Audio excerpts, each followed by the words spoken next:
Am I the asshole for tricking my sister-in-law into stealing our baby name? No, because if she wasn't trying to steal your name, we wouldn't be here.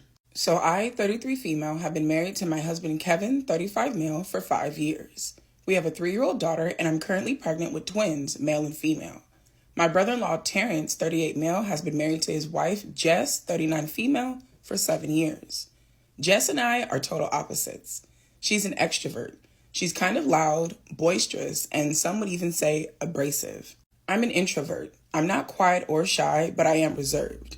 I'm also very observant. The first time I met Jess, I told Kevin that we would be like oil and water. We've never been overly hostile towards each other, but we've also never gone out of our way to bond. Unfortunately, Terrence and Jess had fertility issues for several years before finally having their son a couple of weeks ago. Prior to this, Jess was very odd towards us while I was pregnant with our daughter. The best way to describe it is as hot and cold. One minute she would pretend like she didn't care we were talking about it at a family gathering, then the next she was volunteering to throw the baby shower. I gave that a firm no. We both assumed the behavior was because of their fertility issues and we didn't think too much about it. The strangest thing she did was almost demand to know what we were naming our daughter before we decided to announce it. She asked us constantly after our gender reveal and got visibly annoyed when we would just laugh her off and tell her that it was a secret. We couldn't understand why the hell she cared so much as she was not expecting at this time. Regardless, we didn't share the name with anyone. When our daughter was born and her name was finally announced, Jess was kind of obsessed with it. I don't know how else to explain it. She just kept going on and on about how beautiful and unique it was. To this day, she comments about how different it is. The name we chose is a pretty common Welsh name, which wouldn't be all that different except for the fact that we're African American. I've always gravitated towards names from different regions, and I found and fell in love with the name years ago, and I never shared it with anyone prior to Kevin. Fast forward to the both of us being pregnant at the same time. Jess's odd behavior continued towards me, but this time it was more blatant. Snarky comments under the guise of jokes about how big I was going to get with 2 babies, and that my body would never snap back like it did after our daughter. She even accused us of getting pregnant on purpose after she announced her own pregnancy, even though the whole family knew we were actively trying, and at the time of her announcement, I was already a few weeks along and I didn't know. One thing about me, introvert or not, I'm no pushover and I will stand up for myself. But I chose to ignore Jess because I knew that would get to her more than confronting her would, since she seems to thrive off drama. Jess was obviously much further along than we are, and however, we did have our gender reveal prior to Jess giving birth. Right on cue, the baby name interrogation started all over again because they decided not to find out the gender of their baby in advance. Jess kept hounding us for both of the names that we had already picked out, but again, we declined to answer. I think I see what's going to happen here. I see you're going to set her up. You're going to set her up and she's going to find the baby name somewhere and then claim she had no idea and name her child after that name and then get mad when you guys decide to name your child something different. I cannot fucking wait. After days of this, I got annoyed and I asked Kevin if he thought the reason for her insistence was so that she could use the name first because she was due first. He kind of chuckled until he realized that I was serious. He said that he didn't think so, but anything was possible. So I said, let's test it. We were due to host my father-in-law's birthday at our house a couple of weeks later. I decided to leave something in the unfinished nursery with a girl and boy name on it to see if Jess went snooping. Because Kevin thought it was silly, he said that he would give me $20 if she did. So I went onto some site where you can order custom name wall decals, and I put them in the names of Aria Rose and Sebastian Ali. These are names that we like, but they aren't remotely close to what we chose. This was also going to be our last pregnancy, so even if Jess did use these names, we wouldn't care. I didn't complete the order. I got to the final page and then printed it out and hid it in a dresser drawer in the nursery. I love this. I'm getting so much satisfaction from this, and we ain't even hit the peak of the story yet. I can't fucking wait. I love this. The party goes off, but because we were busy hosting, we never noticed if Jess disappeared for any extended period of time. When I went into the nursery the next morning, nothing was out of place and the order sheet was still in the same location. We both just went, well, and forgot about it. I did, however, notice that Jess never asked us about the names again. I cannot fucking wait, bro. Then Jess gives birth.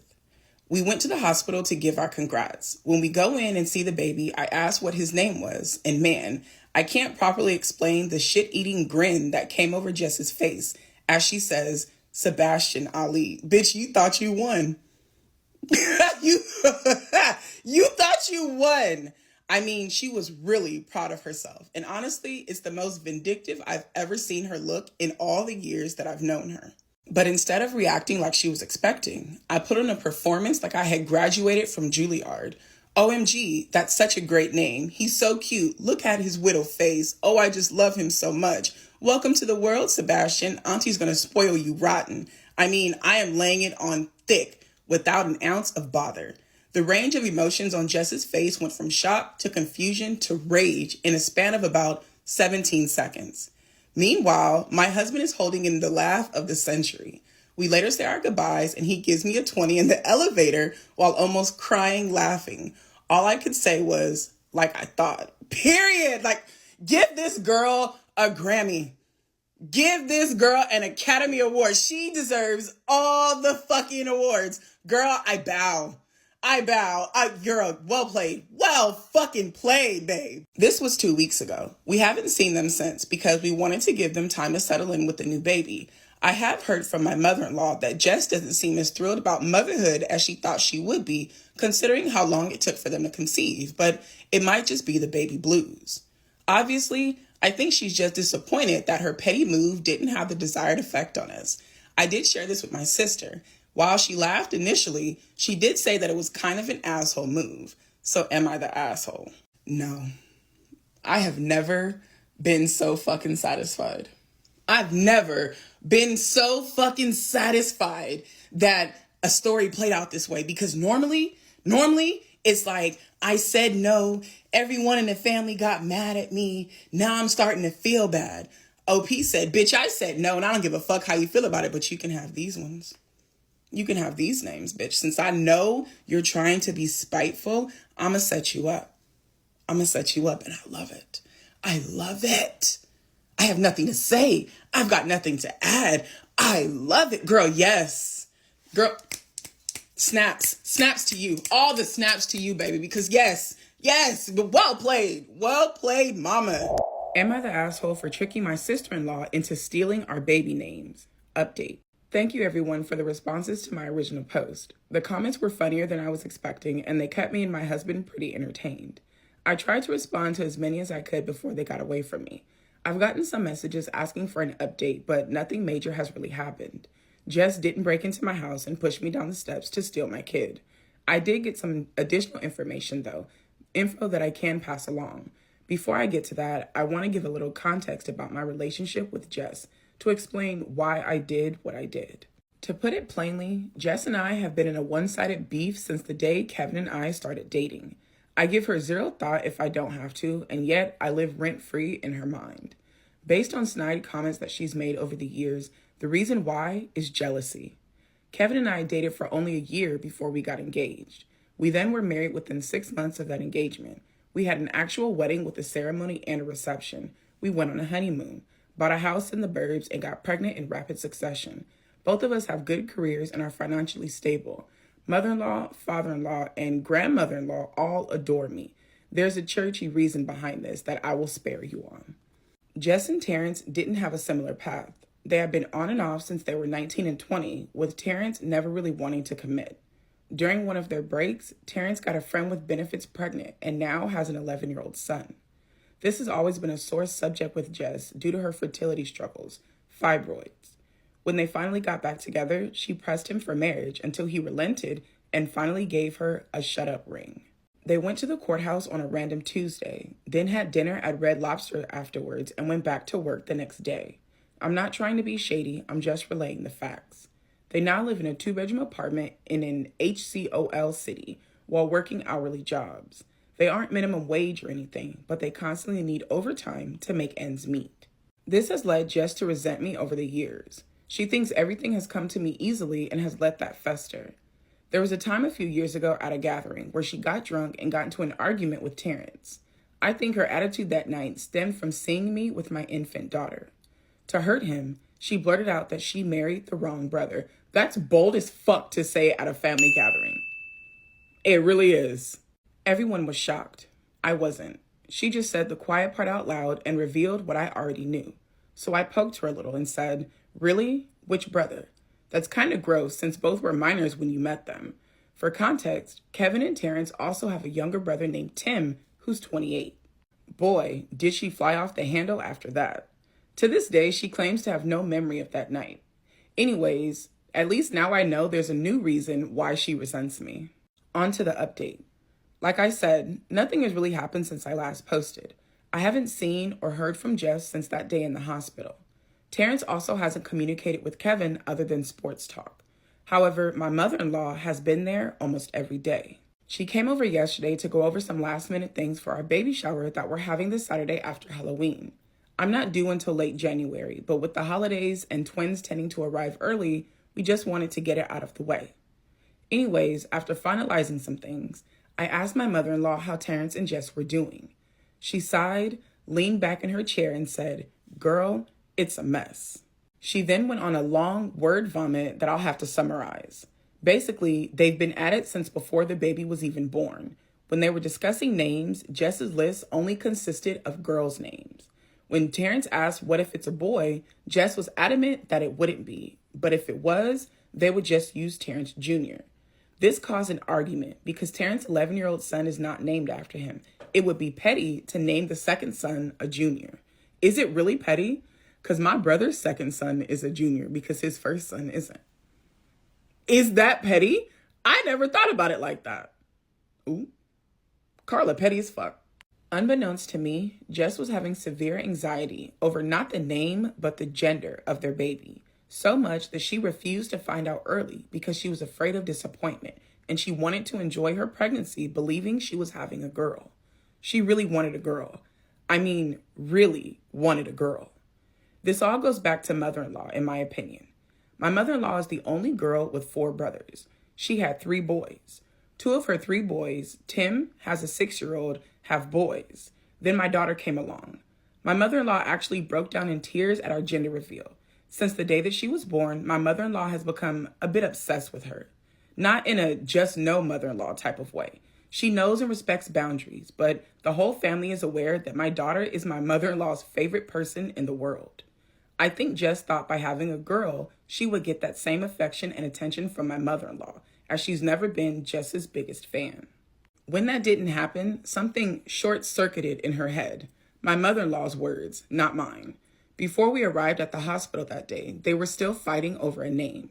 So I guess when we showed up, she just blurted it out. That makes it even better. Like, it's terrible that Jess is going through what she's going through, but the fact that she snuck around your house to find the name that wasn't even the name that they were planning to use, and then she still blurted it out just to spite you, regardless of what it was that she was going through, just makes it even better. While I still think it was to hurt me, it seems like it was also because she didn't allow herself to think of anything else because she didn't want a boy. I said in the first post how I noticed her expression. However, I completely failed to notice Terrence's. He was pissed. Jess had never mentioned that name to him prior. He had no clue where it even came from. He also hated it. He refused to sign off on that, and they left the hospital without a name. In our state, you only have 7 days from birth to register a name. Eventually, Jess told Terrence to pick the name himself and that she didn't care anymore, so he did. He swapped out Sebastian for Jordan, but kept Ali. That's cute. So instead of Sebastian Ali, his name is Jordan Ali. I still think it's cute. According to mother-in-law, since they've been home, Jess has shut down emotionally. She's been doing all the motherly things, but there's a disconnect there.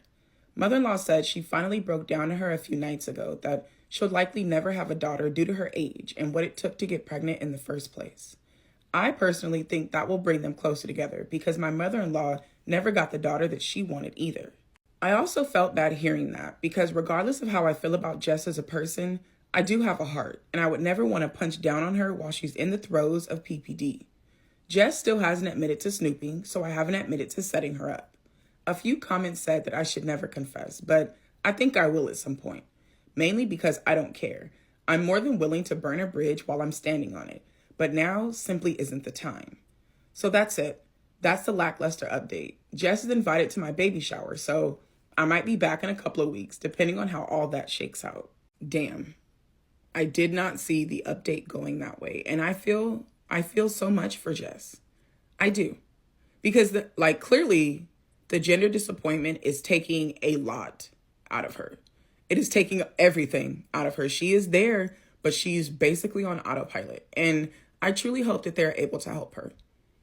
I truly hope that even though, she's clearly disappointed because she wanted a girl, that she is still able to find that connection and that happiness raising her boy, because that's still her baby just as much, So hopefully she's able to get some help. I'm not an expert in PPD. I do not know what the protocol is. Does she need therapy? I don't know. So I'm not going to suggest anything. I'm just going to say that I truly hope that she gets the help that she needs.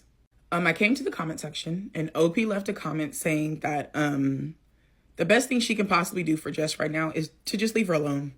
She's going through a lot, and to just leave her be.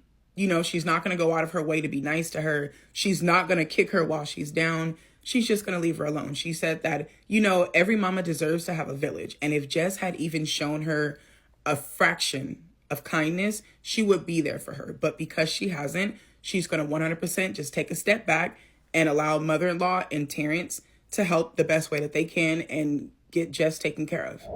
Am I the asshole for blowing up at my sister because her husband's behavior is not my fault? I, 26 female, live in a small town with a lot of family. Aunts, uncles, cousins, grandparents, basically everyone related to me lives here. My sister Lila, 28 female, married her husband Sean, 31 male, last year. I don't know him very well, but I don't have a problem with him either. Every other weekend, my mom will host a party type of thing for the whole family. There's food, decorations, music, etc. Everyone usually has a blast. A few months ago, my sister started acting kind of strange at these parties. Her husband isn't a very social person from what I can tell. He usually stands off to the side, sometimes without food. Lila started making comments, usually to our immediate family, but sometimes to anyone who will listen, about how Sean thinks the decorations look tacky, or Sean thinks the music is too loud. Sean can always stay home. My question is, people who always feel like that, why is staying the fuck away from something that you find distasteful or you don't like, why is that never an option? Why is staying the fuck home never an option? Why do you feel so entitled to come to the event to talk down about it? At first, it was basically harmless, but the comments got worse and worse. She started saying things like that outside of the family parties as well. The weekend before last, she was making small talk for a while before saying, Sean doesn't look like he's having a good time. I don't think he really likes the food much. I can't blame him. We don't usually eat at low-class restaurants like yours. Then fucking leave. Her comments have always pissed me off, but this pushed me pretty hard. My mom works really hard to make delicious food for these parties. She's a chef at Olive Garden. I guess my mom could tell that I was getting upset. She pulled me to the side and told me not to say anything to Lila, that it wasn't a big deal, stuff like that. I respected her wishes, even though I really wanted to stand up for her. Last week, Lila called and said Sean's best friend is getting married. I'm a wedding planner and she wants me to plan the wedding. I said sure. This weekend, Sean's best friend and his fiance had a joint bachelorette party. Lila is a bridesmaid, so she invited me to come along so that I could meet the bride and groom and probably officially become their wedding planner. When I arrived at the club, Lila immediately grabbed my wrist and pulled me to the bathroom. She said, Sean isn't happy. No one will take you seriously as a wedding planner if you dress like a SLUT. You embarrassed him, and now the groom will blame him for recommending a shitty planner. Bitch, are you fucking kidding me? OP said she got to a club, so don't tell me you're expecting her to wear a business suit to a fucking nightclub for a bachelorette party. Get the fuck, bitch. I truly do not feel like Sean feels this way. I think this is your sister using Sean as a scapegoat to tell you guys how she truly fucking feels when she could literally keep it to her fucking self and go on about her business. Absolutely not. Your sister sucks. You're not the asshole. I would have blew up on her ass way before this. But no, you're not the asshole. I had had enough of Lila at that point. I felt like she was just using Sean as an excuse to voice her own opinions. I'm glad we are here. You and I are right fucking here when it comes to that. I said, if Sean thinks I'm a shitty wedding planner for dressing normally for a damn club, he can get the groom a new wedding planner. I walked out and went home. Am I the asshole? Absolutely not. Absolutely not. You are absolutely not the asshole. My thing, if Sean has all these fucking problems and he was voicing this shit to your sister, why is your sister not defending her fucking family? Even if it was Sean feeling this way, not a single time has she decided to defend her family. She's decided the best move for me to make is to prove how trash of a human being I am and talk about the rest of my fucking family right along with my trash ass husband. Absolutely not. Absolutely the fuck not. I truly feel like your sister is using Sean thinks or Sean feels as a way to voice her own opinions about things that are going on in your family. I mean, or Sean could just be a master manipulator. He fucking could be. I'm not going to give him too much fucking leeway to say that he's not. He fucking could be. And your sister just playing into that shit and bullying the rest of her family because of it. But me personally, I feel like Sean is not the one saying any of this shit. I truly don't know. You said that Sean doesn't seem to be a social person. So I highly doubt Sean is going to go to a party where he is standing to the side by himself and then complain to your sister knowing good and fucking well she's going to come back and say something. I truly do not think that Sean is the one voicing all of this shit. Not at all. Because you said that your mom is a chef for Olive Garden. I'm assuming she's been doing this for longer than a year. Your sister and Sean just got married, but now all of a sudden she's not used to eating at low-class restaurants? All right, nah. I truly believe this is your sister. I 100% feel like this is your sister pushing all this shit off on Sean. I would talk to Sean. I would. But either way, you're not wrong. You are absolutely not wrong for walking away and going home and telling your sister, like, if it's such a big problem, then I'll go home. Find another wedding planner. Am I the asshole for blowing up at my sister because her husband's behavior is not my fault? Update. I ended up inviting Sean and Lila out to lunch. Lila was still a little upset that I had dressed like that for the club, but mostly things went fine. Before we left, I asked Sean if he thought my outfit at the club was inappropriate. He said no. I asked if he thought my mother's cooking was bad. Again, he said no. This time he looked a little bit more confused. Before I could ask him about another comment, Lila grabbed his arm and pulled him up. She said they had to go. No, Lila, where you going? Where you going? Stay a while. Let's talk. Let's catch up. There are clearly things that we don't know. No, baby girl, hang out. Sean looked even more confused and told Lila that he wanted to hear what I was going to ask him next. She looked visibly angry, and after I asked him if he thought the decorations were tacky, Lila said, if you're not coming, I'm leaving without you. She ran to the car before either of us could even stop her. Oh, she knows that shit is hitting the fan.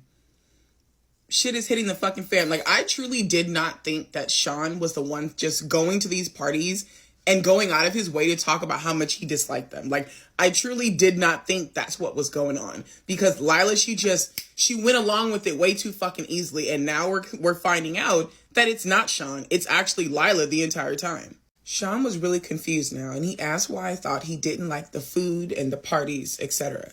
I told him the whole story about how Lila was telling me and my immediate family that he was saying rude things. He looked completely shocked now. He said that he never said any of those things and that he thinks the parties are wonderful. He explained he's just a little antisocial and that sometimes he gets nervous around people that he doesn't know well, which I totally get. He apologized if anything he did was offensive, but I said there was no need for an apology. I ended up giving him a ride home. Lila took off with their car. She was so serious about running away from her lies that she left her husband behind. Sean, Lila would trip you to save herself in a zombie apocalypse, bro. I 100% believe that she would. Because she left his ass the fuck behind. She had to get away from the lies. They were coming for her. She had to get away. I ended up giving him a ride home. Lila took off with her car. When I got there, my sister's car wasn't in the driveway. I went to my mom's house next to drop off some things that I had for her in my car. And when I got there, Lila's car was parked outside. She was sitting at the dining table crying, and my mom was doing her best to comfort her. When my sister saw me, she started crying even harder. I sat down and waited until she calmed down. When she finally did, I gently asked her why she was saying all those things. The fuck are you crying for is my question. My first fucking question before we get into the nitty gritty. What the fuck are you crying for? You weren't crying when you were doing this shit. You weren't crying when you were running around the family, in the family, and outside of the family, hurting people's feelings. The fuck are you crying for? No one's done anything to you. Calm that shit down. Like, that would have been my first question. What the fuck are you crying for? No one has said or done anything to you. Hell nah. When Lila finally calmed down, I gently asked her why she was saying all those things. She said, I don't know. To make you hate him, I guess. My mom asked why she wanted us to hate Sean. She kept replying to our questions with I don't knows before admitting the truth. She said she had been feeling jealous since our brother Eric had gotten married. She felt like he was getting all the attention, especially when his wife announced her pregnancy. Are you fucking kidding me? I truly did not think it was going to be over some childish shit like this. Like, I really did not think it was going to be over some stupid shit. Your newlywed brother is now getting attention because his wife is pregnant and you didn't like that? Are you fucking kidding me? At some point, we got to grow the fuck up. She also said that Eric was always the golden child growing up, and she wanted people to notice her just this once. I never thought he was the golden child. In fact, Lila seemed to be favored over him, and maybe I was too wrapped up in my own stuff to notice. My sister decided to stir up some drama to get the attention back on her, so she used Sean, because no one in the family knew him very well, and it was easy because he doesn't interact with a lot of people. That's terrible. That is fucking terrible. Not only to you guys, but to her husband. Because people don't know you well, I'm going to go around to my family and burn bridges before you even have the opportunity to build them. I'm going to go around and tell everybody that you dislike one of the biggest traditions in our family to get the attention back on me, because negative attention is better than no attention, and no one can prove it wrong because they don't know you. That's fucked up. That is so fucked up. Sean, you got a decision to make, bro, because I would not want to stay with somebody who could so easily throw me under the bus and lie about it. Like, are you kidding? No. That's fucked up. Lila is a terrible person. Lila claims she wanted the attention so badly, even if it was negative. She wanted to see how far we'd let her go before one of us snapped. After a long talk, she promised to never do anything like this again. She admitted she mostly did all this out of resentment towards Eric for always stealing the spotlight. My mom promised to pay more attention to her. What? And she apologized if she ever made Lila feel like Eric was better than her. We all hugged it out. How the fuck is that going to fix the problem? I promise to pay more attention to you so you don't feel the need to act like a teenage girl instead of a grown-ass married woman. Are you fucking... That's not going to fix any... Are you kidding me? Mom is part of the fucking problem. Earlier tonight, Lila called me and said that she and Sean were going to try couples therapy. She was going to get individual therapy for herself. I said that I was happy for her and she can come to me if she ever needs anything. I guess that's it. I'll update again if anything else happens. Okay, so I came to the comment section and OP left a comment that has completely changed the way that I felt about the mom's response to Lila's behavior. OP states that mom has stage 4 cancer and they do not know how much time they have left with her. So the mom is kind of like at the point where she just wants everything to be done so she can cherish how much time she has left with her children, all of her children, versus, having this hanging over them and them fighting about it. So I'm not even going to touch on that no more. Mom's response to Lila, that's her response. I'm going to leave it alone. OP, I am so sorry to hear about your mom. That cancer sucks. It does. And it always seems to take those that are the closest to us. I am sorry that your family is going through this right now. With that being said, it pisses me off even more knowing that your family is going through this and your sister decided to pull this bullshit.